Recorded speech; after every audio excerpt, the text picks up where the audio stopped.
ಅಂಗಡಿ ಲೂಟಿಗೆ ಬಂದ ಕಳ್ಳರಿಗೆ shock. Shutter ಎಳೆದು ಒಳಗೆ ಕೂಡಿ ಹಾಕಿದ ಸಾರ್ವಜನಿಕರ ಜಾಣತನದ ವಿಡಿಯೋ ವೈರಲ್. ದರೋಡೆ ಮಾಡುವ ಉದ್ದೇಶದಿಂದ ಕಳ್ಳರ ಗುಂಪೊಂದು ರಾತ್ರಿ ವೇಳೆ ಅಂಗಡಿಯೊಳಗೆ ನುಗ್ಗಿದ್ದು ಸಿಸಿಟಿವಿ ಕ್ಯಾಮೆರಾದಲ್ಲಿ ಇಡೀ ದೃಶ್ಯ ಸೆರೆಯಾಗಿದೆ.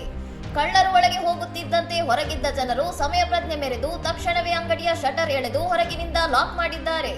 ಹೊರಬರಲಾಗದೆ ಸಿಕ್ಕಿಬಿದ್ದ ಕಳ್ಳರು ಗಾಬರಿಯಿಂದ ಶಟರ್ ಬಡಿಯುತ್ತಾ ಕಿರುಚಾಡುತ್ತಾ ಅಸಹಾಯಕರಾಗಿ ಒದ್ದಾಡುತ್ತಿರುವ ದೃಶ್ಯ ವಿಡಿಯೋದಲ್ಲಿದೆ.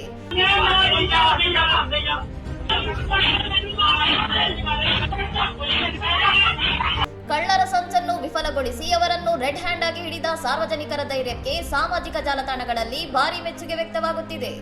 ನಗರ ಪ್ರದೇಶಗಳಲ್ಲಿ ಕಳ್ಳತನದ ಭೀತಿ ಹೆಚ್ಚುತ್ತಿರುವ ಬೆನ್ನಲ್ಲೇ ಜನರ ಈ ಒಗ್ಗಟ್ಟು ಮತ್ತು ಜಾಣತನದ ನಡೆ ಕಳ್ಳರಿಗೆ ತಕ್ಕ ಪಾಠ ಕಲಿಸಿದಂತಿದೆ. ಇನ್ನಷ್ಟು ಸುದ್ದಿಗಳಿಗಾಗಿ ನೋಡ್ತಾ ಇರಿ ಸೌರಭ್ ಟಿವಿ.